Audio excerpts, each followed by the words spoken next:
ठीक है। तो पहले 10-15 मिनट मैं बोल रहा हूँ, सुनिए ध्यान से। उसके बाद हम लोग लिख लेंगे।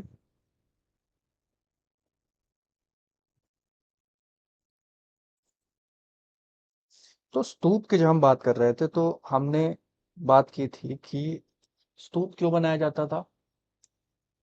स्तूप एक तरह से रिलीजन को फैलाने का माध्यम था।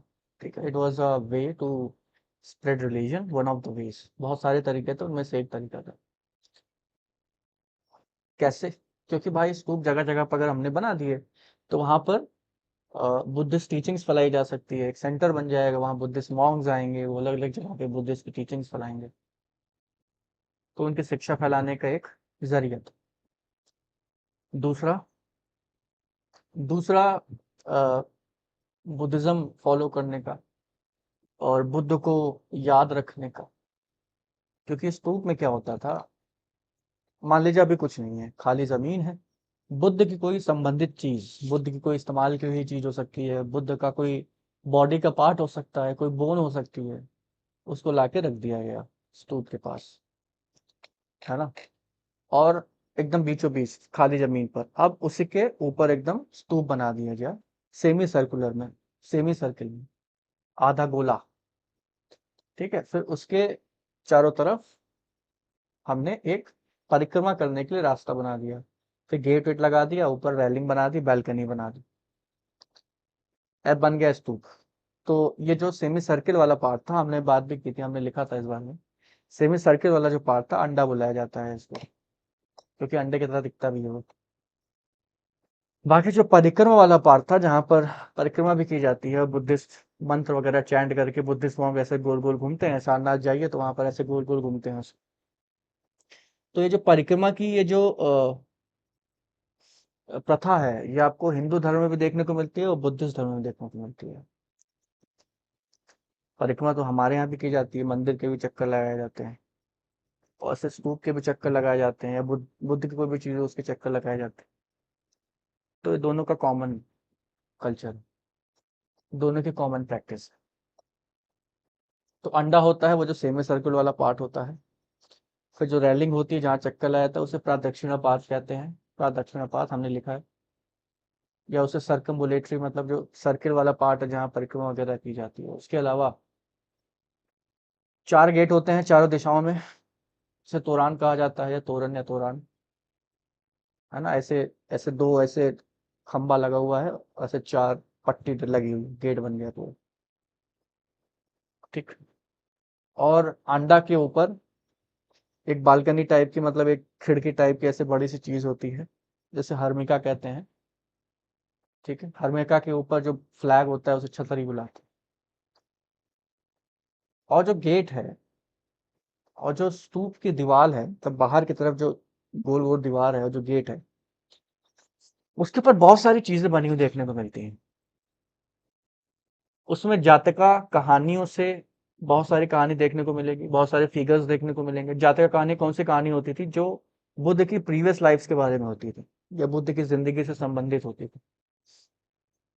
उसमें कोई इमेज बना के दे दिया। यक्षा यक्षिणी की, यक्षा यक्षिणी कौन था? जो डेमी गॉड होते थे कहानियों में, मिथ में, लेजेंड में, मिथ लेजेंड कहानियों में जो यक्षा यक्षिणी हुआ करते थे, उनकी फिगर बना दी गई, दे दी गई। इसके अलावा एक लेडी बनी होती थी, सैलभंजिका। सैलभंजिका के बारे में माना जाता था कि वो एक पावरफुल सुपर नेचुरल लेडी है, जो आएगी और छुएगी और सब कुछ अच्छा अच्छा हो जाएगा। जहां पर फूल मुरझा गए हैं, पौधे मुरझा गए हैं, उनको भी छू करके खिला देगी। शैलभंजिका, ये भी हमने लिखा था। ठीक है। स्तूप एक माध्यम था रिलीजियस टीचिंग्स फैलाने के लिए, तो उसमें धर्म से संबंधित बहुत सारी चीजें बनी हुई थी। मुर्दे को जिंदा कर सकती थी, और नहीं,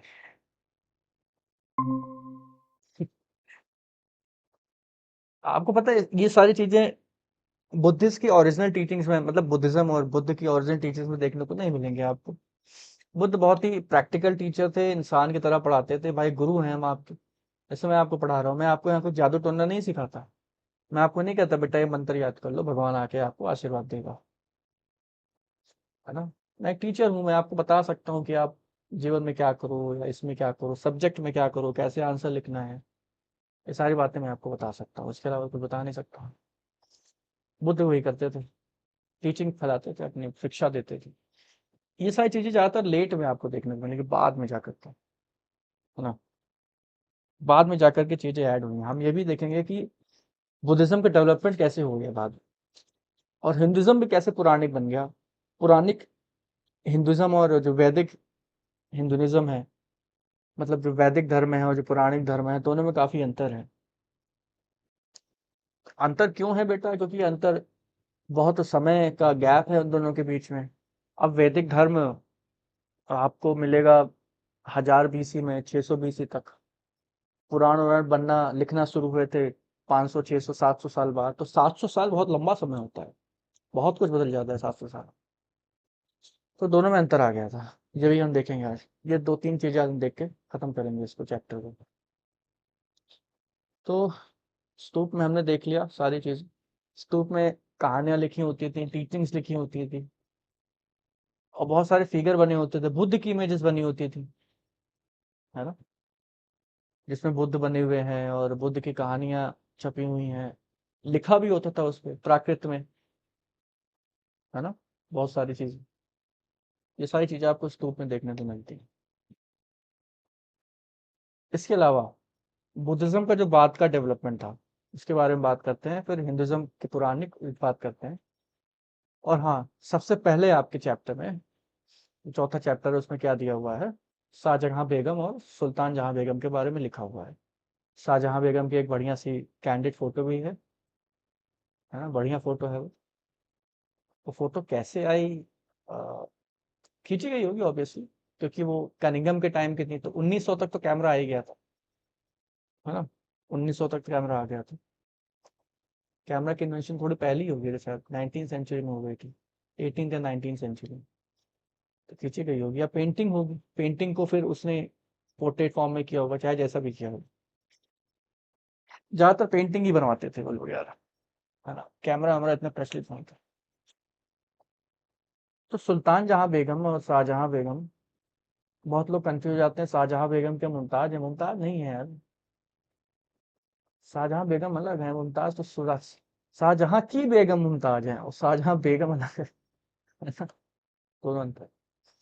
तो शाहजहां बेगम नवाब हुआ करती थी अवध, उस भोपाल की। तो सांची स्तूप आज जहाँ पर है, वो भोपाल से कुछ कितना, 40, 50, 60 किलोमीटर दूर है, कितना भी होगा, ठीक है। तो वहां पर संरक्षण दिया था, सांची स्तूप को बचाने के लिए काम किया था। बाकी फ्रांस और ब्रिटेन वाले तो पूरा स्तूप उठा के लंदन ले जाना चाहते थे, चाहते थे कि हम इसको म्यूजियम में रखेंगे लंदन में ले जाकर के। पूरा पूरा स्तूप उठा के ले जाते हैं, है ना। चोर आदमी थे ऐसे, बहुत बड़े चोर आदमी थे, सब उठा के ले गए। हमारा कोहिनूर आज भी वहां पड़ा हुआ। और इतना कुछ बर्बाद किया हमारे यहाँ पर। जब हम लोग थर्ड बुक पढ़ेंगे तभी बहुत अच्छे से पढ़ेंगे, क्या क्या बर्बादी हुई, डिटेल में पढ़ेंगे, मॉडर्न हिस्ट्री में। और स्पेन ने बहुत जगह पर मैसेकर किया था। मैसेकर होता है जब एक साथ कई सारे आदमी को मार डालो, तो गोली से कैसे भी, ठीक है। जर्मनी ने किया था। तो जर्मनी जर्मनी ने, हिटलर हिटलर था, हिटलर ने ज्यूज के साथ किया था। स्पेन की बहुत सारी कॉलोनी हुआ करती थी अफ्रीका में, वहां पे किया था। स्पेन ने अभी 1-2 साल पहले की न्यूज है, कहीं पर माफी मांगी थी कि अफ्रीका में कोई देश था, नाम मुझे नहीं याद आ रहा, वहां पर अ, स्पेन ने नरसंहार किया था, बहुत सारे लोगों को मार दिया था। जब स्पेन उस टाइम पे कॉलोनियल पावर हुआ करता था, तो स्पेन ने माफी मांगी थी।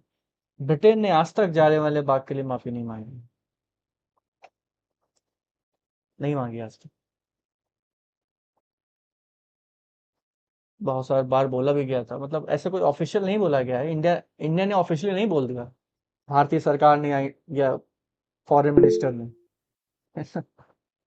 हाँ, ऐसे डायरेक्टली नहीं बोला गया ऑफिशियली, लेकिन फिर भी उनकी मोरालिटी तो बनती है ना, एक मोरल रिस्पॉन्सिबिलिटी। आज तक नहीं किया ब्रिटेन। ब्रिटेन जितना हमें लूटा है, अगर उसको वापस करना पड़ जाए ना, ब्रिटेन गरीब हो जाएगा। अगर हम कह दें सूद समेत वापस कर दो, सूद छोड़ो, इंटरेस्ट हटा दो, जितना आपने लूटा है, ब्रिटेन की हालत पाकिस्तान से खराब हो जाएगी। है ना? तो फिलहाल तो इसको बचाने का काम किया था सुल्तान जहां बेगम और शाहजहां बेगम ने। शाहजहां बेगम पहले आई थी, बाद में सुल्तान जहां बेगम आई थी। उस समय कनिंगम डायरेक्टर जनरल, पहले के director general of ASI, archaeological survey of India. Archaeology वही जो पुरातत्व विभाग होता है, जो मिनिस्ट्री ऑफ कल्चर के अंदर आता है, जो मॉन्यूमेंट्स को खोदने का और नई नई चीजें जमीन से निकालने का काम होता है ना, जिसका वही एएसआई होती है। एएसआई का पहला जनरल जो था वो अ, अपने कनिंगम थे। उसके बाद जॉन मार्शल के अंदर काफी कुछ काम हुआ था, तो कनिंगम के टाइम पर है, तो कनिंगम को म्यूजियम बना के दिया। उसको प्रिंट प्रिंट मतलब जो उनकी फाइंडिंग्स थी उसको प्रिंट करा के छपा करके भेजने का काम उन्होंने किया, शाहजहां बेगम ने। म्यूजियम बनाया, रहने की जगह दी। ये सारी चीजें ना हुई होती, बचाया, फंड दिया, ये सारी चीजें ना हुई होती तो आज सांची स्तूप जैसा हमको दिखता है वैसा ना दिखता। हो सकता है दिखता ही ना, गायब ही हो जाता। ठीक है, इसीलिए उनका कंट्रीब्यूशन बताया जाता है काफी अच्छा। ये थी बात। इसीलिए उनको सबसे पहले चैप्टर में सबसे पहला टॉपिक उन्हीं का दिया हुआ है। तो हमने पहले रिलीजन समझा था, उसके बाद स्तूप समझा हमने। पहले से स्तूप पे आ जाते थे तो समझ में तो आ जाता, लेकिन फिर क्रोनोलॉजी डिस्टर्ब हो जाती ना। रिलीजन आया तभी तो स्तूप बना, स्तूप बन के थोड़ा ना रिलीजन फैलाया गया है। तो क्रोनोलॉजी में चलने के लिए मैंने स्तूप बाद में पढ़ाया। इसके बाद आज हम पढ़ेंगे लेटर बुद्धिज्म, मतलब बुद्धिज्म में बाद में क्या क्या डेवलपमेंट होना स्टार्ट हुआ था। और पौराणिक हिंदुइज्म में वही जो महायान और हीनयान मैंने बात की थी, ये किताब में आगे दिया हुआ है। मैंने सोचा नहीं दिया हुआ है, लेकिन जब मैंने पढ़ा तो उसमें दिया हुआ था। ठीक है, आज हम उसकी बात कर लेते हैं, लिख के बात करते हैं, वरना लेक्चर वाली फीलिंग आएगी।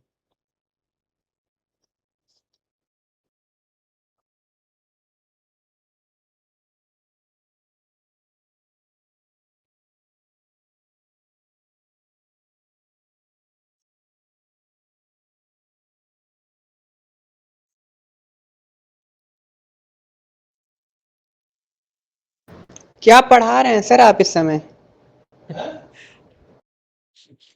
आ, चलो जब तो गए, कम से कम सो रहे थे क्या अभी तक अखंड?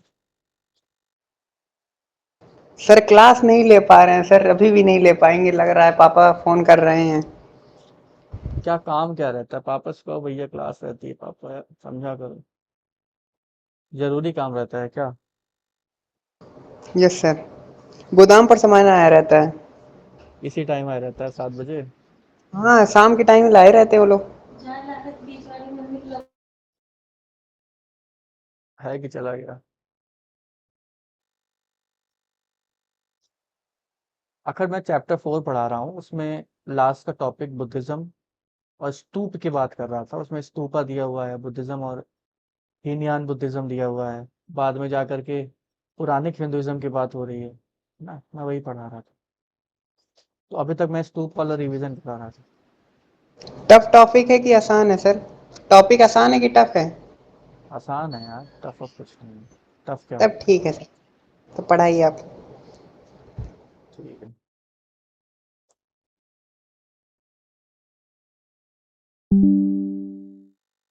चलो। तो बुद्ध की डेथ होती है तकरीबन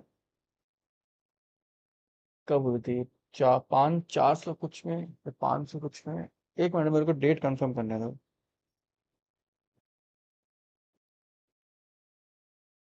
उनका जो टाइम पीरियड था, कुशीनगर में उनकी डेथ होती है। आप जानते हैं कुशीनगर आपके अयोध्या के पास में ही है। ठीक, उनकी, हाँ 486 BC में। तो बोला जाता है कि 486 में उनकी डेथ हो गई। ऐसे 486 बिफोर कॉमन एरा, है ना, बुद्ध डाइड। इससे पहले उन्होंने क्या किया, उन्होंने अपनी टीचिंग से फैलाई थी हर जगह पर। वो खुद भी ट्रेवल करते रहते थे। बाद में उनके कई सारे शिष्य हुए, उन्होंने उनकी टीचिंग्स को आगे बढ़ाने का काम किया। उसके बाद उनकी याद में स्तूप वगैरह भी बनाया गया, है ना, बुद्धिज्म को प्रैक्टिस करने के लिए संघ बनाए गए, मोनेस्ट्री ऑर्डर। क्या होता था मोनेस्ट्री में, जहाँ पर वो लोग बैठ करके एट फोल्ड पाथ को फॉलो करते थे, है ना।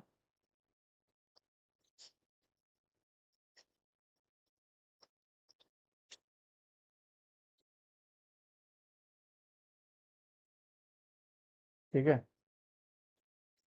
और उन्होंने अपनी खुद भी टीचिंग्स फैलाई। उसके बाद ये टाइम चल रहा था मगध एम्पायर का।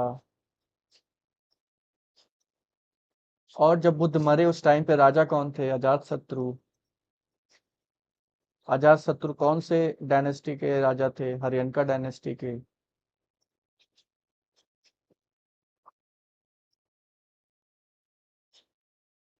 ठीक है। उसके बाद नंद वगैरह आए थे। उसके बाद मगध, सॉरी, मौर्यंस आए थे। ठीक है। तो मौर्यंस को बुद्ध के मरने और मौर्यंस के आने में लगभग 150 साल का अंतर था। 322 या 324, 25 common era, before common era के आसपास चंद्रगुप्त मौर्य राजा बनते हैं। उससे पहले नंद थे, धनानंद वगैरह। ठीक।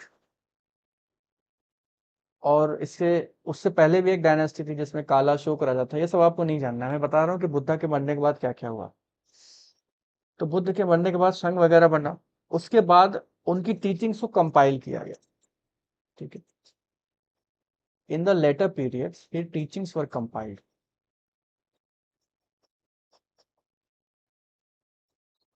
हिज टीचिंग्स वर कंपाइल्ड मतलब उनकी जो टीचिंग्स हैं, जो उन्होंने शिक्षा दी है, उसको इकट्ठा किया गया,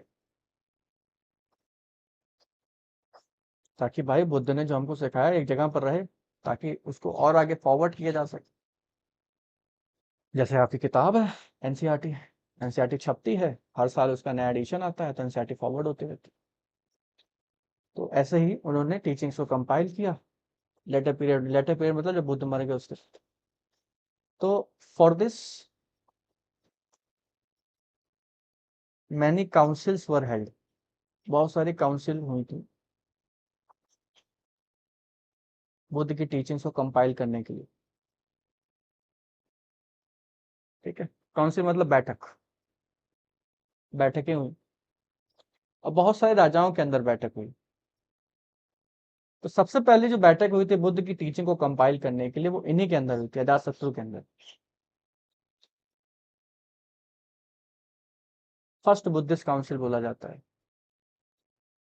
फिर दूसरी, सॉरी, दूसरी जो हुई थी वो अशोक के अंदर हुई। दूसरी तीसरी हुई थी अशोक के अंदर, है ना। फिर अशोक के अंदर भी हुई, जहां पर ये बोला गया, ये किया गया कि चलो भैया, सारे बुद्ध की जो टीचिंग्स हैं वो सबको कंपाइल किया जाए, सबको मिलाया जाए। कंपाइल करने का मतलब होता है बेटा इकट्ठा करना। तो सारी टीचिंग्स जो जो उन्होंने सिखाया सब एक साथ एक जगह पर रहे, ताकि कोई उसे पढ़ पाए, उसको आगे फैलाया जा सके, एक तरह की किताब हो जाए, एक तरह का ग्रंथ बन जाए। हम्म। उसके बाद अशोक के अंदर होती है तीसरी वाली, फिर चौथी वाली कनिष्क के अंदर होती है। यहाँ पर हमको कब काउंसिल हुई कब नहीं हुई उसके बारे में ज्यादा फोकस नहीं करना है, हमको ज्यादा फोकस इस बारे में करना है कि डेवलपमेंट क्या क्या हो रहा था, बुद्धिज्म में क्या क्या नई नई चीजें आ रही थी। तो टीचिंग जब कंपाइल की गई तो तीन तरह की राइटिंग्स निकली। इसके बारे में हम पहले भी चर्चा कर चुके हैं। पहला था सुत्त पिताक।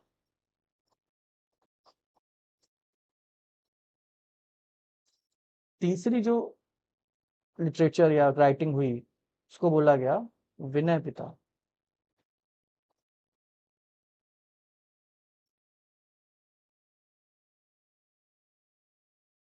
उसके बाद आई अभिदम्य पिताक।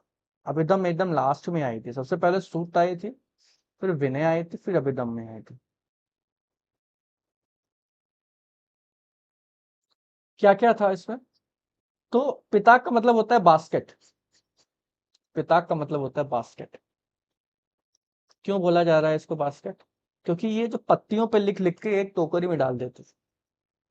क्योंकि उस समय कागज था नहीं।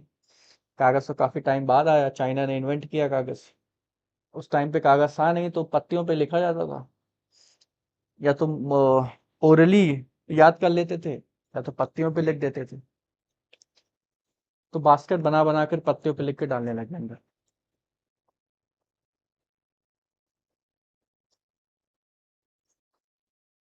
ठीक। ये रहा आपका सूत्र पिताक। क्या था इसमें? Teachings of Buddha. जितने भी टीचिंग्स हैं वह सूत्र पिताक में दी हुई थी। जो जो उन्होंने सिखाया है, जो जो उन्होंने बोला है। विनय पिटक में जो ऑर्डर था, कौन सा ऑर्डर? मोनेस्ट्री वगैरह जो था, है ना?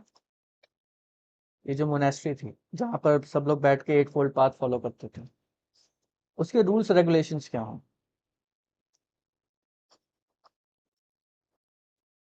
और सब विनय पिटक में। आपको याद होगा हम लोगों ने डिस्कस किया था रूल्स एंड रेगुलेशंस के बारे में, है ना? कि कोई स्लेव, कोई गुलाम नहीं आ सकता जब तक उसको उसके टीचर द्वारा फ्री नहीं किया जा सकता। कोई सोल्जर नहीं आ सकता, कोई क्रिमिनल है, किसी के ऊपर कर्ज है, जब तक कर्ज उसका उतर ना जाए, जब तक क्रिमिनल सजा ना काट ले तब तक नहीं आ सकता। महिलाएं पहले अलाउड नहीं थी, बाद में अलाउ की गई थी। ऐसे ही अभिधम्म में पितक उनकी कमेंट्री थी। कमेंट्री मतलब फिलोसफिकल एस्पेक्ट,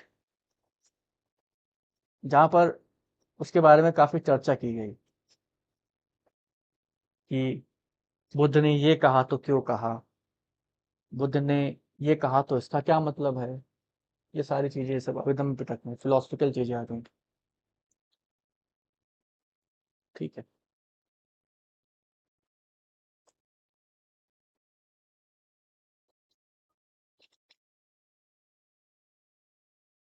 इसके अलावा एक और बड़ी चीज हुई थी, वो ये हुई थी कि दो तरह के लोग बुद्धिज्म में आ गए थे। यानी बुद्ध के फॉलोअर्स जो हुआ करते थे वो दो तरह के बट गए, दो भागों में बट गए, दो पोर्शन में बट गए। ठीक है। टू ओपिनियंस, ओपिनियन नहीं कहूंगा, क्या बोलेगा इसको, सेक्शन या सेक्ट्स।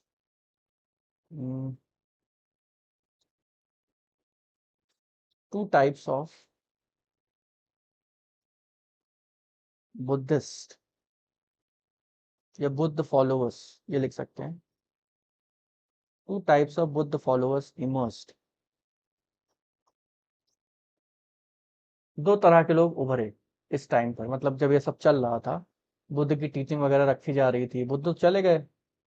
अब बुद्ध ने क्या सिखाया, उसको कैसे आगे फैलाया जाए, ये सारी चीजें फिर अब उनके जो शिष्य थे, उनके जो फॉलोअर्स थे, आपस में डिस्कस कर रहे थे। अब यार इतने लोग लगे हैं, तो सबकी थिंकिंग एक जैसी तो हो नहीं सकती, सब अलग अलग ही सोचेंगे। वो कहेंगे ऐसा कर दो, वो कहेंगे ऐसा कर दो। तो दो तरह के, मेजरली दो तरह के लोग ही उभरे। कुछ लोग कह रहे थे कि बुद्ध जैसे हैं वैसे ही रहने दो, कि consider Buddha as a teacher only.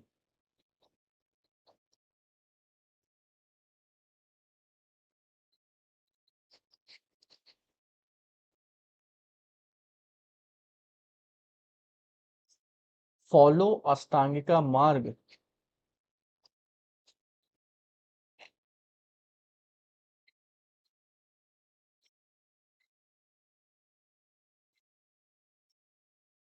ठीक है।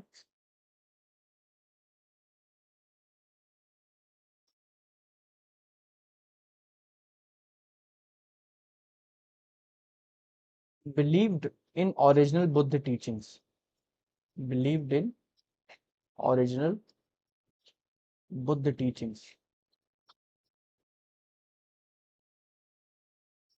कि ओरिजिनली जो बुद्ध ने सिखाया भाई वही रहने दो, उसको छेड़छाड़ मत करो। अष्टांगिका मार्ग फॉलो करो, बुद्ध को सिर्फ एक शिक्षक मानो। क्या थी ओरिजिनल टीचिंग्स में? बुद्ध बुद्ध तो यही सिखा के गए थे ना कि भाई अनात्म, आत्मा नहीं है। देयर इज नो गॉड, भगवान कहाँ बोला है उन्होंने?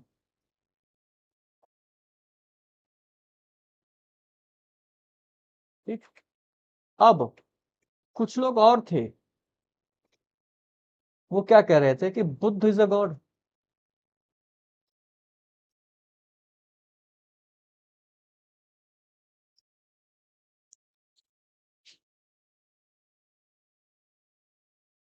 अब हम अष्टांगिका मार्ग को इतनी इंपॉर्टेंस नहीं देंगे। अब हम क्या करेंगे, हम वर्शिप करेंगे, worship the idol of Buddha, मूर्ति पूजा करेंगे बुद्ध की।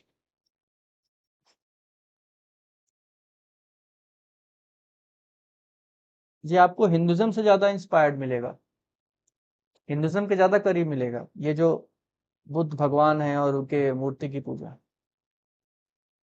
तो ये ऐसा इसलिए होता है ना, क्योंकि जो दो धर्म है अगर एक समय पे एक साथ एग्जिस्ट करते हैं, उनके उनके एस्पेक्ट्स, उनकी चीजें एक दूसरे में जाती ही जाती हैं। मतलब बहुत सारी चीजें होती हैं जो शेयर हो जाती हैं, इसे को हम लोग शेयर्ड कल्चर बुलाते हैं। तो कई सौ सालों से बुद्धिज्म और हिंदुज्म दोनों एक साथ एग्जिस्ट कर रहा था। तो बहुत सारी प्रैक्टिसेस बुद्धिज्म ने अडॉप्ट कर ली, बुद्धिज्म की कुछ प्रैक्टिसेस होंगी या टीचिंग्स होंगी जो हिंदुज्म ने अडॉप्ट कर ली होगी, तो शेयरिंग हो जाती है। ठीक है। जैसे आप किसी के साथ रह रहे हो तो उसका इन्फ्लुएंस पड़ता है, उसी को हम लोग संगति का असर कहते हैं। तो संगत का असर तो होता ही होता है। आप किसके साथ रह रहे हो, क्या कर रहे हो दिन भर, कौन है जिसके साथ अपना समय बिताते हो, क्या करके अपना समय बिताते हो, ये सारी चीजें इफेक्ट डालती हैं बहुत बुरी तरह से या अच्छी तरह से। तो ऐसा हिंदुज्म की चीजें आपको देखने को मिलेंगी यहाँ पे। तो बुद्ध गॉड है, वर्शिप करो उसी को, उन्होंने बोधिसत्व बुलाया। ठीक है। बोधिसत्व, बोधिसत्व वही Bodhisattva who is on the verge of, या who is on the verge of का मतलब है जो बस इनलाइटनमेंट पाने ही वाला है, ऑफ अटेनिंग इनलाइटनमेंट, कोई आया है।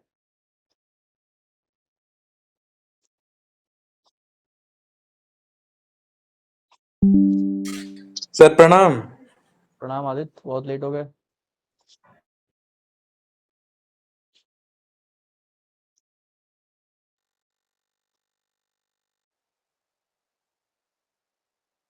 बोधिसत्व जो एनलाइटनमेंट पाने ही वाला है, लेकिन वो ले नहीं रहा है, एनलाइटनमेंट डिले कर दे रहा है। काहे?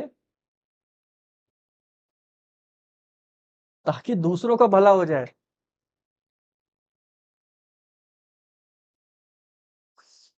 यहाँ थोड़ा सा गलत लिख दिया मैंने, ई एन जी नहीं होगा, एल होगा।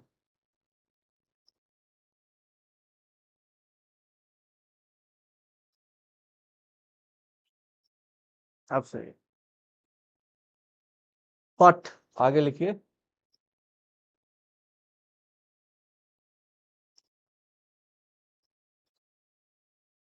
But he is not accepting it to help others.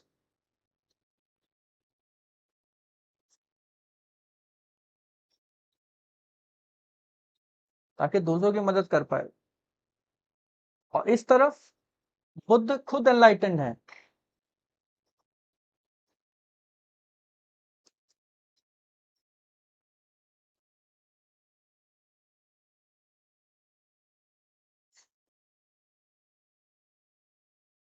मतलब इस तरफ बुद्ध खुद एनलाइटेंड है, और ये कह रहे हैं कि जो बोधिसत्व एनलाइटन नहीं ले रहा है, एनलाइटनमेंट नहीं ले रहा है, क्यों? ताकि दूसरे की हेल्प कर सके। और जो ओरिजिनल लोग हैं वो कह रहे हैं बुद्ध तो एनलाइटन खुद ही है।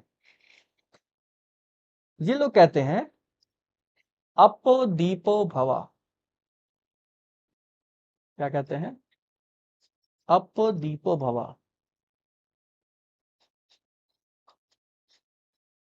क्या होता है इसका मतलब, अपो दीपो भवा? अपनी रोशनी खुद बनिए, try to attain enlightenment your self,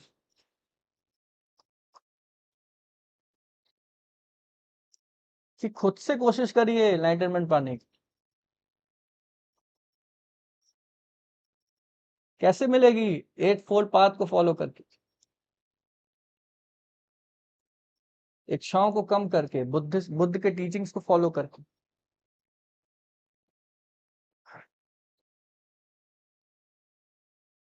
ये कह रहे हैं कि बोधिसत्व की पूजा करो और वो आपको एनलाइटनमेंट देगा।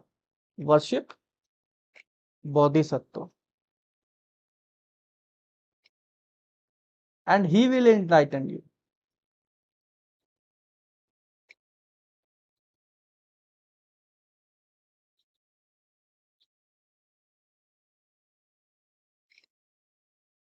ठीक है,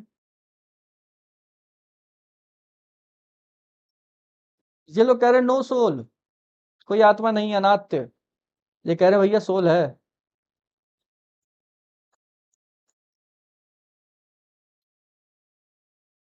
ये लोग कह रहे हैं कि हम लोग अपनी जो टीचिंग्स है वो प्राकृत में पढ़ाएंगे। ये कह रहे हैं प्राकृत हो गई पुरानी, अब संस्कृत में पढ़ाएंगे।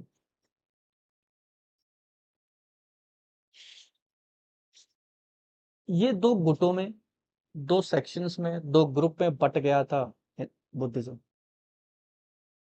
ये जो दूसरा वाला ग्रुप है जो सब कुछ बदलने की कोशिश कर रहा है, वो आपको हिंदू धर्म से इंस्पायर्ड देखने को मिलेगा, हिंदुज्म के ज्यादा करीब मिलेगा, क्योंकि ये सारी चीजें हिंदू धर्म में बहुत समय से होती चली आ रही थी। मूर्ति पूजा करना, प्रार्थना करना कि वो आपको दे दे, भगवान आपको दे दे, ईश्वर आपको दे दे, देवता आपको दे दे। ऋग्वैदिक काल में यही तो होता था, मंत्र पूजा होती थी ताकि इंद्रदेव वर्षा करा दें, अग्निदेव खाना दिला दें, है ना, वरुण देव नदी और पानी के ऊपर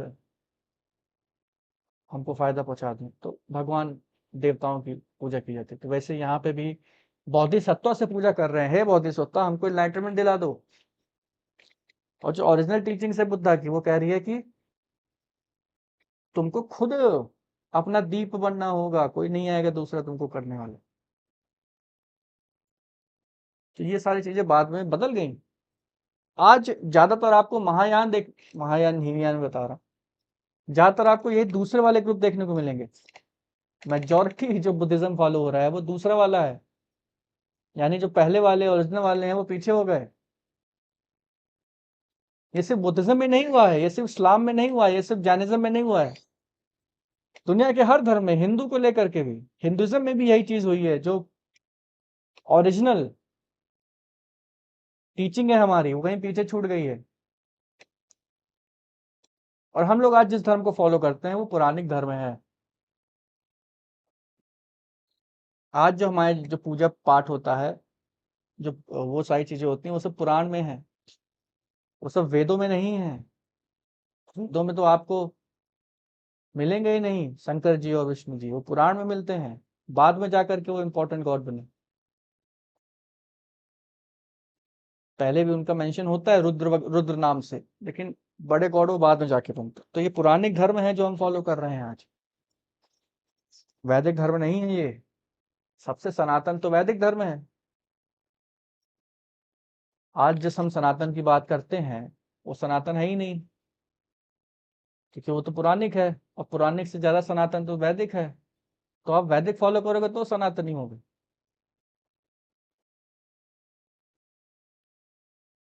और पता है वैदिक से ज्यादा भी सनातन क्या है? वैदिक से ज्यादा भी सनातन है ब्रह्म। ब्रह्म है आत्मा। जब आप उस आत्मा, उस ब्रह्म की खोज में जाओगे, तब आप सनातनी असली सेंस में कहलाओगे।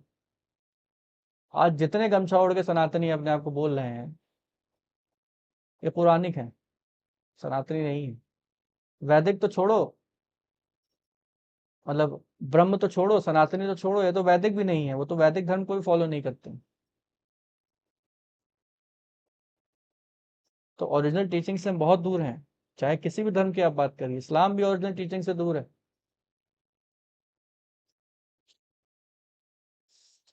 होता क्या है, बंदर के हाथ में तलवार, वही मैं बार बार बोलता हूँ ना।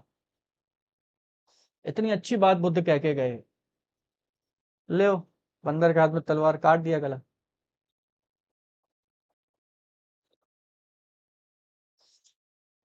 तो जो पहला ग्रुप था, इसको बोला गया नो चेंजेस, कि कोई बदलाव नहीं चाहिए। और जो दूसरा ग्रुप था, इसे बोला गया प्रो चेंजेस, कि बदलाव चाहिए। इन्हीं को बुलाया गया बच्चा हीनयान। हीनयान क्यों? क्योंकि ये छोटे थे, किसके हिसाब से? इन लोगों के हिसाब से छोटे थे। और इन लोगों ने अपने आप को महायान बुलाया, द ग्रेटर व्हीकल। ये लोग अपने आप को बड़ा समझते थे, कि छोड़ो कौन करेगा इच्छाओं को कम, छोड़ो कौन करेगा एट फोल्ड पाथ, कौन जाके बैठे मठ में, मोनेस्ट्री में ध्यान लगाए, कौन जाके भिक्षा मांगे। ये सब काम हो गया, आप सीधे मूर्ति के सामने बैठ के पूजा कर लेंगे। The lesser vehicle.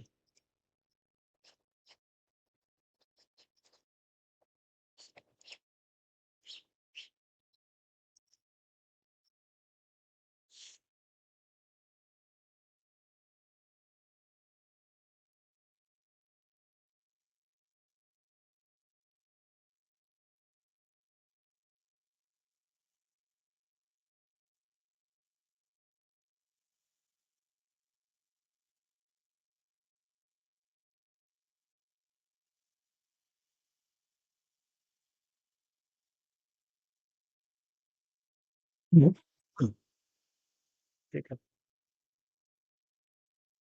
समझ में आया यहाँ तक?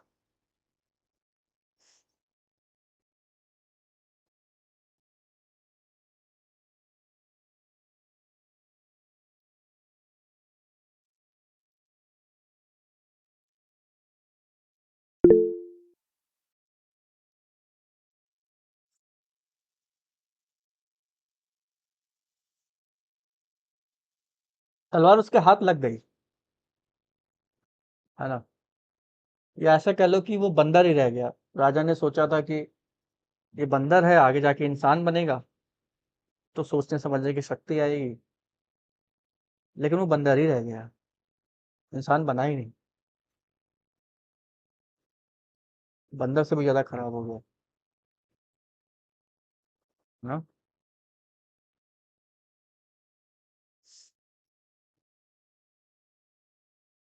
नहीं, अच्छी अच्छी बातें हैं अगर सही से हम फॉलो करें उसको। लेकिन हमने सत्यानाश किया हुआ है ना, अर्थ का अनर्थ निकाला हुआ है।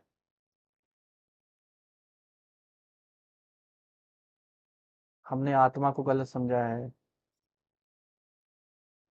हमने आत्मा को गलत समझा है, हमने हम्म, पुनर्जन्म को गलत समझा है, गीता को गलत समझा है हमने, अपने अपने ग्रंथ को गलत समझा है।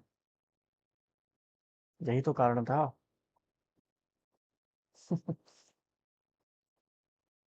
यही यही तो कारण था कि हम लोग डिवाइडेड थे, और डिवाइडेड थे तो फायदा किसने उठाया? इन्वेडर्स ने उठाया। कभी इस्लाम, तुर्की से कोई आया तो हम पे राज कर गया। एक वह सर के एक वीडियो था, उसमें वो यही बता रहे थे। उसमें वैसे कह रहे थे सर उन्होंने तो बहुत गलत किया हमारे साथ, हमारे मंदिर तोड़ दिए, हमारे हमारी यूनिवर्सिटी, हमारी नालंदा को भी जला दिया। नालंदा आजकल चर्चा में है, मोदी जी उद्घाटन किए उसका। तो नालंदा को हटा दिया, जला दिया, तक्षशिला को जला दिया, हमारे मंदिर तोड़ दिए हमारे यहाँ करके। तो तुम क्या कर रहे थे उस टाइम?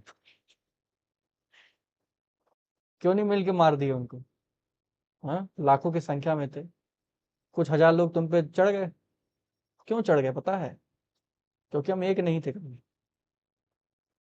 क्योंकि हमने धर्म को ही एकदम चौपट किया हुआ था। हम लोग एक बहुत बड़ी आबादी से मिलना ही नहीं चाहते थे, तो साथ में कैसे लड़ेंगे? मैं उन बड़ी आबादी अछूत की बात कर रहा हूँ, दलित की बात कर रहा हूँ, उनके साथ आप उठना बैठना नहीं चाहते थे। जब देखा भैया इतना है तो ठीक है, हम तो फायदा उठाएंगे ही फिर। आप लोगों ने धर्म का गलत मतलब समझा। पॉपुलेशन तब बढ़ेगी ना बच्चे जब जिंदा बचेंगे। जिंदा ही नहीं बचेंगे तो पॉपुलेशन कहाँ से बढ़ेगी? है ना? धर्म का गलत मतलब निकाला, युद्ध का गलत मतलब निकाला, अहिंसा का गलत मतलब निकाला। आज भी हम अहिंसा को बहुत गलत तरीके से समझते हैं। मतलब अहिंसा क्या है? अहिंसा ये नहीं होता है किसी को मारो पीटो ना, ये थोड़ी होती है अहिंसा है। अहिंसा होती है आपने अपने के साथ गलत नहीं किया, आपने अपने आप को गलत नहीं बनने दिया, आपने अपने साथ हिंसा नहीं की, वो अहिंसा होती है। मैंने अपने साथ हिंसा नहीं की है। अपने साथ हिंसा पता है क्या होता है? अपने आप को एकदम से बर्बाद हो जाने देना। आप बहुत अच्छा बन सकते थे लेकिन आप बहुत बुरा बन गए, ये हिंसा होती है। ये नहीं होता किसी को मारो मत, है ना? ये हिंसा अहिंसा नहीं होती।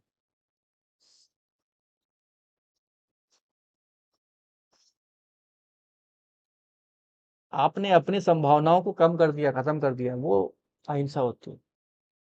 वो हिंसा होती है। मतलब वो नहीं करोगे तब अहिंसा का पालन करोगे।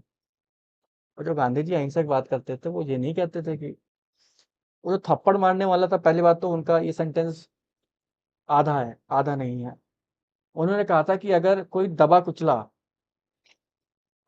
कुचला मुझे, या मान लो दलित या छूत, है ना, या कोई बहुत सताया हुआ, या मुस्लिम, हाँ, जो जिसको बहुत सताया गया है धर्म के नाम पर या जाति के नाम, या कोई हिंदू भी, उन दबे कुचले लोगों की बात की थी कि मुझे अगर वो थप्पड़ मारेंगे तब मैं दूसरा गाल आगे करूँ।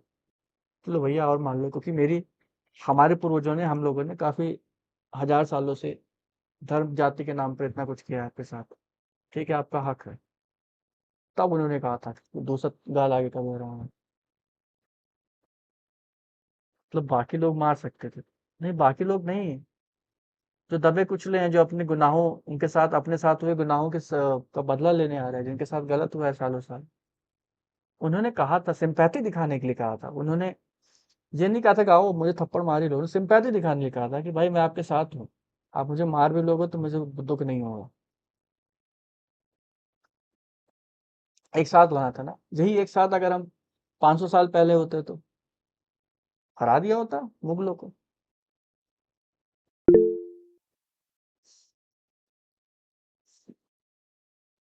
नहीं, SC ST एक्ट का उल्टा था। SC ST एक्ट में तो जेल हो जाती। उन्होंने कहा मुझे कोई दिक्कत नहीं, आओ थप्पड़ मार लो। उसका उल्टा हो गया। फिलहाल पुराणिक हिंदुइज्म यही है कि बाद में भगत सिंह, तुम्हें पता है भगत सिंह का जब केस लड़ा रहा था तो भगत सिंह ने क्या कहा था?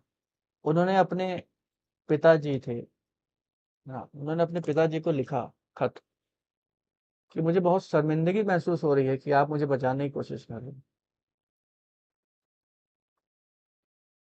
आप कहेंगे सर ये कहाँ से आप बातें बता रहे हैं? गूगल पे जाना, उनकी किताब है, उसमें किताब में लिखा हुआ है मैं नास्तिक क्यों हूँ, why am I an atheist, है ना उनकी किताब।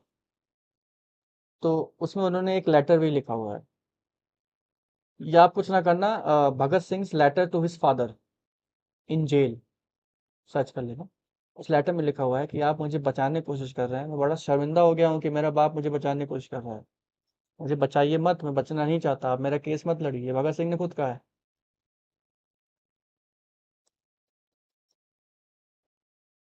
ठीक है।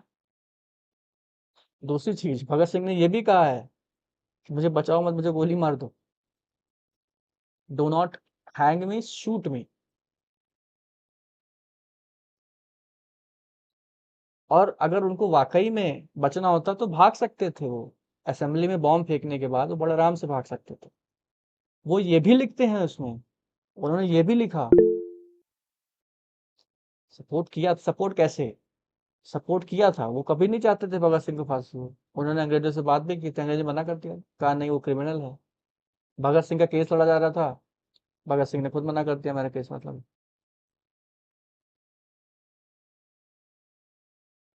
खुद मना किया था उन्होंने। ठीक है। और कांग्रेस के लोग कई बार मिलने गए थे जेल में, आरोप लगता है कांग्रेस से कोई गिर गए। 3 बार नेहरू जी जेल में मिलने गए थे भगत सिंह से, है। बहुत सारी चीजें फैक्चुअल नहीं है जो फैला दी गई हैं। फिलहाल मैं कहाँ इधर मॉडर्न इंडिया पे आ गया यार। मॉडर्न इंडिया पढ़ेंगे तो हम लोग इस बारे में डिटेल में डिस्कस करेंगे। बाकी एक गांधी इरविन पैक्ट भी था, गांधी इरविन का समझौता हुआ था।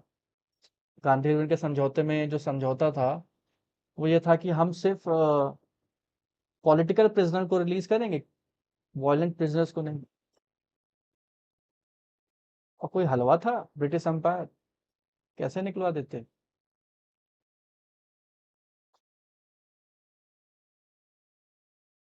फिलहाल उसको बाद डिस्कस करते हैं, मॉडर्न इंडिया में अच्छे से डिस्कस करेंगे। जो भी मेन मेन चीजें मैंने बता दी। और तो पुराने हिंदुइज्म यही है भाई, कि एक है वैदिक हिंदुइज्म जिसमें वेद के हिसाब से चीजें चल रही हैं। तो उस वैदिक हिंदुइज्म में जो आज पुराने हिंदुइज्म में चीजें हैं, देवता हैं, जिस तरह की पूजा प्रथा है, वो आपको देखने को नहीं मिलती है। हो सकता है कुछ चीजें मैच करें, लेकिन बहुत सारा बदल जाता है मामला। ठीक है। देवता पूजा प्रथा, कहानियां, लेजेंड्स, मिथ्स, सब कुछ बदल जाता है। और हम लोग इन किताबों को मैथोलॉजी इसलिए बुलाते हैं क्योंकि इनका कोई सबूत नहीं है। इनका सबूत कोई साबित भी नहीं कर सकता, कोई गलत भी नहीं साबित कर सकता।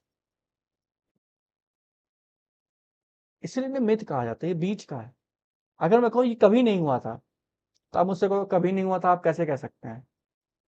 तुम्हारे पास सबूत नहीं है।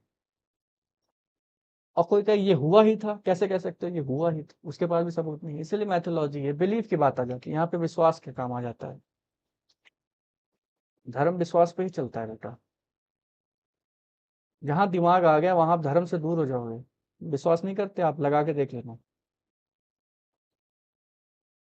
आपने दिमाग का इस्तेमाल करने शुरू कर दिया, आप जितना दिमाग का इस्तेमाल करते जाओगे उतना धर्म से दूर होते जाओगे। ये पक्का कह रहा हूँ मैं। और जितना आप दिल में विश्वास रखने की कोशिश करोगे, मतलब बिलीफ और फेथ वाले आदमी हो, उतना धर्म के पास रहोगे। जितना दिमाग वाले आदमी उतना धर्म से दूर चले जाओगे आप। धर्म दिमाग है ही नहीं। धर्म दिमाग नहीं है। आप लगा के देखना, आप दूर हो जाओगे। सच में दूर हो जाओगे। मतलब आपको प्रथाओं में और इन सारी चीजों में कोई सेंस देखने को नहीं मिलेगा। आप कहोगे ये हो क्यों रहा है, क्या लॉजिक है इसका। आप अगर लॉजिक की बात करने वाले इंसान हो तो आप धर्म में बहुत ज्यादा विश्वास नहीं रखते। हाँ, दूसरे मानते हैं, इस बात की रिस्पेक्ट करोगे। ऐसा नहीं कि दूसरे को मानना शुरू कर दो। ठीक है भैया, आप जाओ पूजा करो, कोई दिक्कत नहीं है। लेकिन क्या मतलब है इन सब चीजों का? किसकी पूजा कर रहे हैं, कौन सुन रहा है, कहाँ है, कैसा है? विश्वास की बात है ना, एक कोई है जो हमको बनाया है। विश्वास है केवल। विश्वास है तो है भाई, उसमें सवाल नहीं उठाते। सेकुलर इंडियंस क्यों नहीं मानते वो? किसने नहीं माना है यार? वो जो सेकुलर है वो सेकुलर का मतलब भी जानते हैं क्या? यहाँ पे तो शब्दों को अ, गलत ही मान के बैठा गया है, चिढ़ाने के चक्कर में। नहीं, जो चिढ़ा रहे हैं उनको भी समझ नहीं है। जो चिढ़ा रहे हैं उनसे भी सवाल पूछ लिया जाए अपने बारे में, तो अपने बारे में नहीं बता पाए हैं। तो चिढ़ा रहे हैं, वो क्यों चिढ़ा रहे हैं वो खुद नहीं जानते। वो बस अ, कुछ है, कुछ ईगो सेटिस्फाई करने के लिए या अपना पॉइंट प्रूव करने के लिए कर रहे हैं बस। हम्म।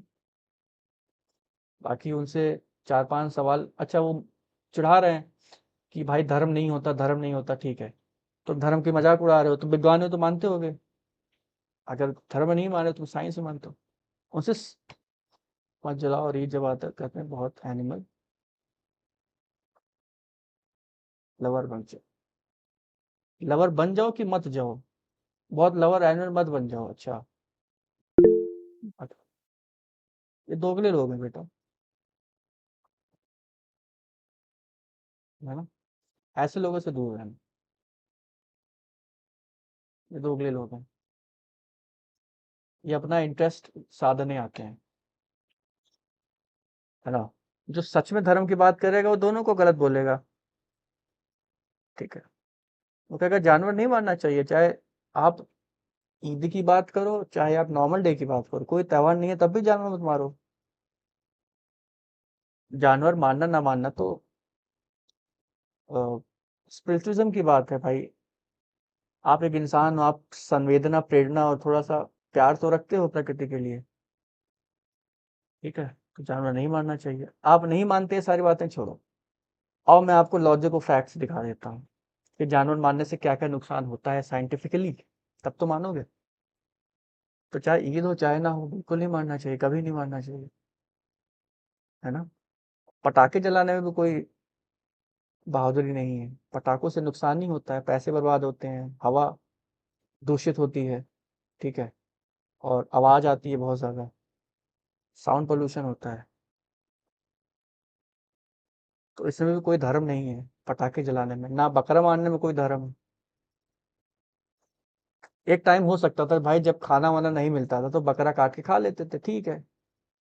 आज से हम 3-4 हजार साल पहले की बात करें। सेकुलर क्या डिफिनेशन, मुझे नहीं पता क्या दिया, मैंने पढ़ा नहीं है, बताना मुझे क्या दिया था। आज से 4-5 हजार साल पहले आप अगर जानवर काट के खा रहे थे तो समझ में आता है कि चलो आप बीहड़ में रह रहे हो, डेजर्ट में रह रहे हो, वहां आपने काट के खा लिया।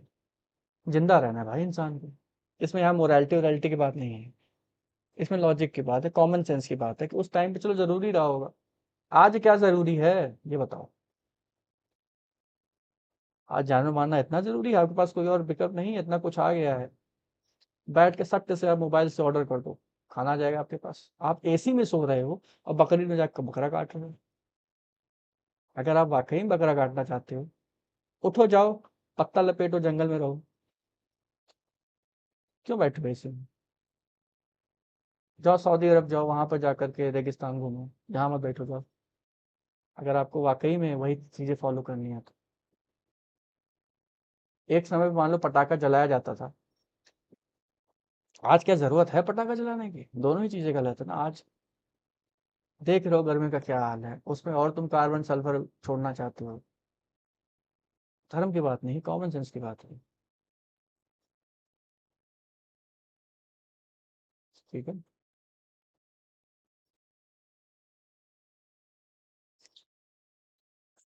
सेकुलर, देखो,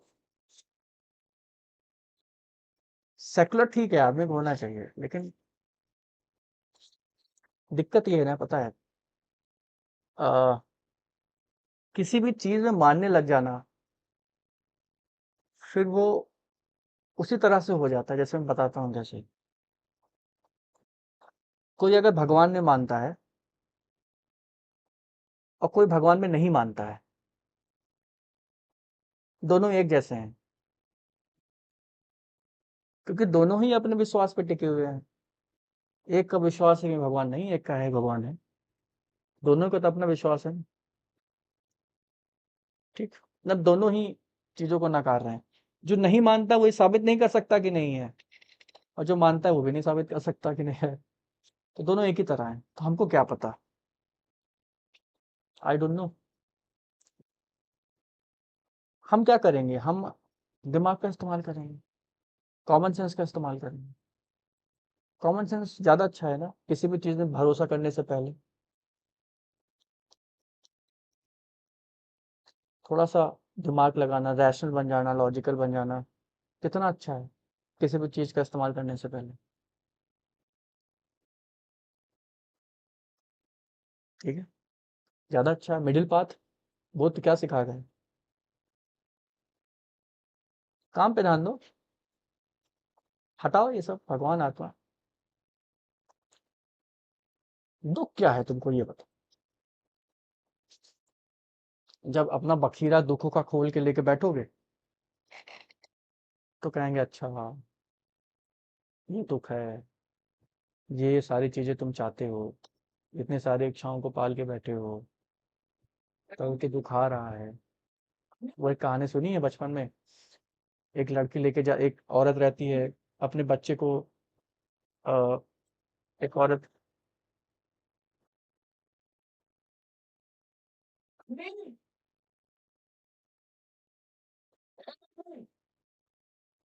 एक बोतल पानी लेके आना। तो इतना तेज काहे चिल्ला रहे, फोन कर दिया करो। मम्मी मम्मी चिल्ला रहे, फोन नहीं कर सकते। उसमें एक औरत रहती है, अपने बच्चों को लेके जाती है बुद्ध के पास। तो उसमें कहती है जिंदा कर दो। बुद्ध कहते हैं कि जाओ उस घर से चावल लेकर आओ जहाँ पे कोई बच्चा मरा नहीं आज तक, या कोई इंसान मरा नहीं आज तक। हर जगह पे कोई ना कोई मर गया है, हर घर में कोई ना कोई मरा है, कोई अमर तो है नहीं। हाँ मतलब था, कहानी है, अच्छी कहानी है। औरत आग कहती है कि हाँ यार, सब जगह पे डेथ हो चुकी है। जो तुम चाह रहे हो मुमकिन नहीं है, ये सब सारी बातें करो ना। किसमें गिरा? मैंने उसमें नहीं पढ़ा था। तो वैदिक हिंदुइज्म था, वेद के आधार पे चलता था, 4 वेद लिखे गए थे, उन सबको फॉलो करता था। ऋग्वेद में हमने देखा था वर्ण जैसा कोई डिफाइंड स्ट्रक्चर नहीं हुआ करता था। उसमें ऑक्यूपेशन के हिसाब से वर्ण डिसाइड हो जाता था कि भाई तुम जो काम कर रहे हो वही हो। इसको और ज्यादा डिफाइन और ज्यादा पार्ट्स में बांटा गया, ये सब बाद में लेटर वैदिक में, ये सब सारी बातें हम कर चुके हैं। पुरानिक हिंदुइज्म में क्या होता है, पुरानिक हिंदुइज्म में चीजें बदल जाती हैं, क्योंकि 600-700 साल हम आए, फिर पुराण लिखे गए, तो उसमें बहुत सारी चीजें ऐसी लिखी गई जो मिथिकल थी, जो लेजेंड्स पे आधारित थी, जो हम्म, कहानियों पे आधारित थी, जो प्रथाओं पे, ऐसे किस्से कहानी नहीं चलते हैं, उन्हीं किस्से कहानियों पे आधारित थी। ठीक है, वो सारी बातें पुराणों में लिखी गई हैं, लेजेंड्स, मिथ्स, स्टोरीज, बहुत सारी कथाएं हैं भगवान को लेकर के, जिसका कोई हिस्टोरिकल टाइम पीरियड देखने को नहीं मिलता, लेकिन वो कथाएं लिखी गई हैं उसमें। ठीक है। अब जैसे अ, ये जो अमृत मंथन हुआ था, इसका कोई हिस्टोरिकल टाइम पीरियड नहीं है। मतलब हिस्ट्री में ऐसा कहीं देखने को नहीं मिलेगा आपको, मतलब हिस्ट्री इसको नहीं डिफाइन कर सकते भाई हमको, क्योंकि हिस्ट्री कैसे चलेगी, आर्कोलॉजिस्ट चलेगी, कुछ एविडेंस चाहिए होंगे, नहीं है इसके एविडेंस। कहाँ लिखा है? पुराण में लिखा है, लेकिन एविडेंस नहीं है, बस वो लिखा है वहां पे। तो मिथ्स लेजेंड्स आपको देखने को मिलते हैं। पूजा वाले जो देव हैं वो बदल गए, इंद्र, अग्नि, ये सारों की पूजा की जाती थी, बाद में पुराण में आकर के आपको वैष्णविज्म और सैविज्म, मतलब विष्णु और शिव, ये 2 देवता आपको मिल जाते हैं। और आज जो प्रेजेंट डे धर्म है, मतलब धर्म में जितनी भी सारी चीजें हैं पुराणों से ज्यादा है, वेदों से बिल्कुल नहीं है, कम ही है, ना के बराबर है। हम लोग पुराणिक ज्यादा है, तो पुराणिक धर्म फॉलो कर रहे हैं। ये जो प्रथा है और कथा है, सत्य सावित्री कथा हो गई, या सत्य सावित्री कथा आपने सुनी होगी, उसका पति मर जाता है, फिर यमराज के पास जाता है, और यमराज से वापस ले आती है सती अपना पति, है ना। उसके पीछे पीछे, यमराज के पीछे पीछे जाती है। यमराज कहती है मूर्ख, और मूर्ख महिला, या जो भी बोलता है, मूर्ख स्त्री, तुम मेरे पीछे पीछे क्यों आ रही हो? वो कहते हैं नहीं, अपना पति लेके जाऊंगी मैं। बाद में पति का वरदान दे देता है, उसको जिंदा कर देते हैं यमराज। ये कहानी है उसी के ऊपर। ये सारी कथाएं हैं, इसका कोई हिस्टोरिकल पीरियड थोड़ी है। आप मुझसे पूछो सर ये कब हुआ था, कौन से बीसी में हुआ था, बताइए कि कौन से बीसी में। इसका तो कुछ मिलता ही नहीं है, ये सब कथाएं हैं। क्या मैं, मतलब आप गलत कह रहे हैं इसको? नहीं, मैं गलत नहीं कह रहा हूँ। ये हिस्ट्री नहीं है बेटा, ये माइथोलॉजी है। दोनों में अंतर समझो। मैं उसको गलत नहीं कह रहा हूँ कि गलत है, मैं कह रहा हूँ ये हिस्ट्री नहीं है, ये मैथोलॉजी है, विश्वास है, बिलीफ है। ठीक। तो ये पुराने हिंदुइज्म में आपको देखने को मिलेगा। बाद में और हिंदुइज्म के अंदर, हिंदू धर्म के अंदर बहुत सारी अ, चीजें ऐसी आ गई जो सही नहीं थी। सती प्रथा का आ जाना, बाल विवाह को लेकर के चीजें आ जाना, छुआछूत जैसी चीज आ जाना, धर्म और जाति को लेकर, ये सब बाद में आई, है ना, पुराणों के आने के बाद। तो जो पुराणों का लिखना हुआ था,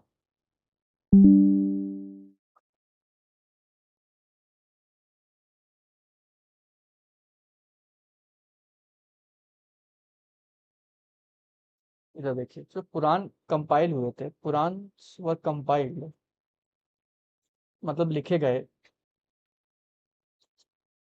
बाय अप्रोक्सीमेटली 4वीं से 6वीं शताब्दी तक, है ना। ये एक मोटा मोटा टाइम पीरियड आप दे सकते हैं। कॉमन एरा की बात कर रहा हूँ, है ना। कॉमन एरा में, इतने कॉमन एरा में ये लिखे जा चुके थे। ठीक है। इससे पहले, earlier to this, the religion mostly followed was based on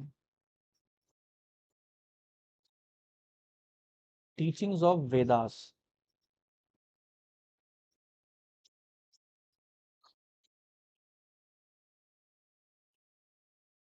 ठीक है, वेद की टीचिंग को।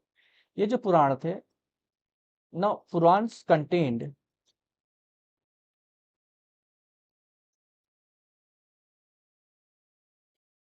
many mythical tales, stories, mythical tales, stories, ठीक है, legends, मतलब किस्से, कहानियां, कथाएं, etc. Practices were borrowed from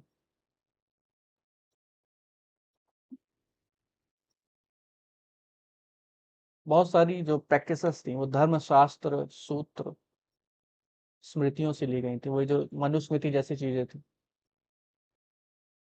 धर्मशास्त्र, है ना, स्मृतियां, स्तुतियां, ये सारी चीजें ली गई थी।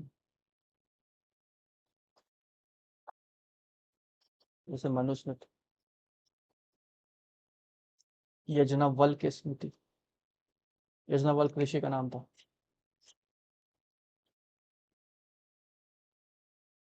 एक्सेट्रा।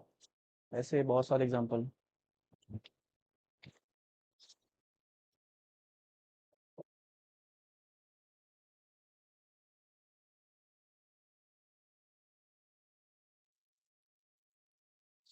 और यही टाइम पीरियड था, इसी टाइम पीरियड में भगवतिज्म फैला। भगवतिज्म मतलब भागवत, भागवत प्रथा कह सकते हैं, या विष्णु की पूजा कह लीजिए, है ना। विष्णु की पूजा और शिव की पूजा इसी समय पे होना ज्यादा शुरू हो गई। तो सैविज्म, वैष्णविज्म, भगवतिज्म, ये उसका पीरियड था। तो पुराणों में आपको शिव और विष्णु ज्यादा प्रोमिनेंट, दोनों ही प्रोमिनेंट देवता देखने को मिलते हैं। बहुत सारे पुराण इन दोनों के ऊपर लिखे गए हैं। गरुड़ पुराण हो गया, विष्णु पुराण है, शिव पुराण है। ये जो बड़े बड़े पुराण है, ये सब शिव और विष्णु के ऊपर ही लिखे गए हैं। और शक्ति पूजा भी होनी शुरू हो गई थी। शक्ति पूजा मतलब वही माता की पूजा, दुर्गा माता, पार्वती की पूजा, सती की पूजा। और इसी सती की वजह से ही बाद में सती प्रथा भी आ गई थी। तो ये सब आना हो गया था हिंदू धर्म में।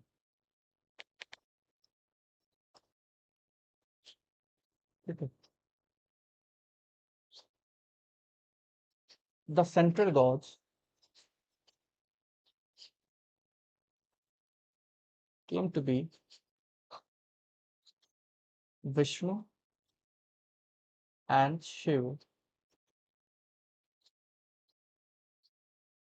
on account of spread of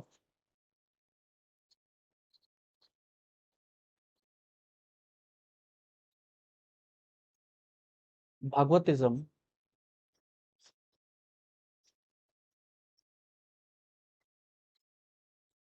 and Saivism। भगवतिज्म को ही वैष्णविज्म भी कहते हैं, मतलब वैष्णव, वैष्णववाद हो गया। आपको पता है कि एक समय ऐसा था जहां पर, इसी समय मतलब इसी टाइम की बात कर रहा हूँ, आगे आगे पीछे, जहां पर शिव और विष्णु के भक्त आपस में लड़ कट मरते थे। हम्म, मतलब भगवान शिव और भगवान विष्णु के भक्त एक दूसरे को मार रहे थे। उन दोनों में झगड़ा चल रहा था सुप्रीमेसी को लेकर,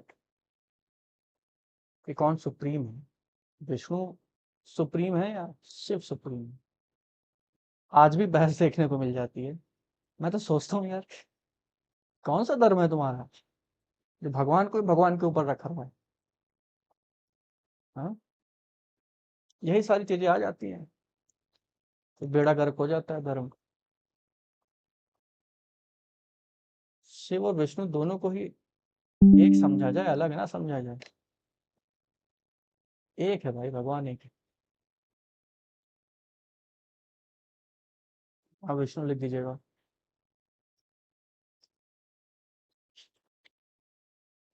ठीक है। डिफरेंट फ्रॉम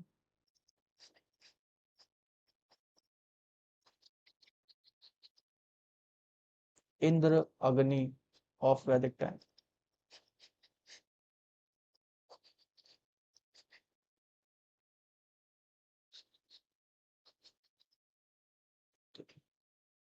बस खत्म है चैप्टर, इसके अलावा कुछ नहीं है।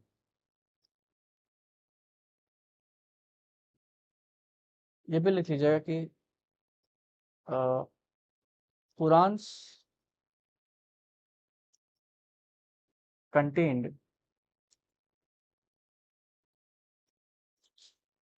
several practices which were not healthy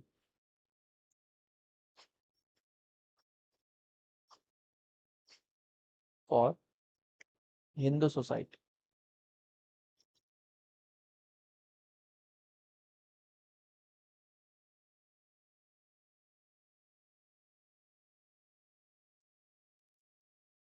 ये थोड़ा सा क्रिटिसिज्म वाली बात है, लेकिन सही बात है, इसमें कोई गलत बात नहीं है।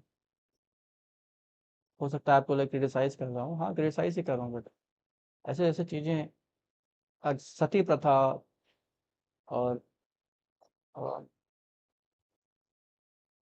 अ, बलि वाली प्रथा, ये सारी चीजें पुराण में है।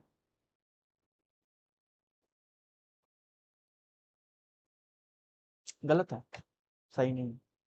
वैदिक धर्म में ऐसी कोई जगह नहीं थी, लेकिन पुराण में आ गई, बहुत सारी गलत चीजें आ गई थी। कुरान में जो इन्फॉर्मेशन थी काफी गलत है, ये मैं नहीं कह रहा हूँ, ये खुद जानकार लोग कहते हैं।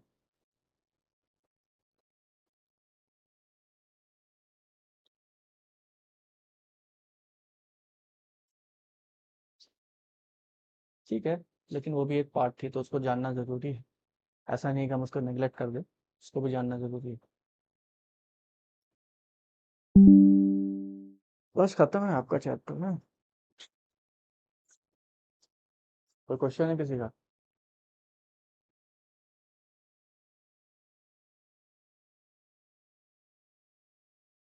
मजा आया? बारिश सुबह हल्की हल्की बूंदाबांदी हुई थी आज, लेकिन गर्मी नहीं कम हुई, उससे उमस और बढ़ गई।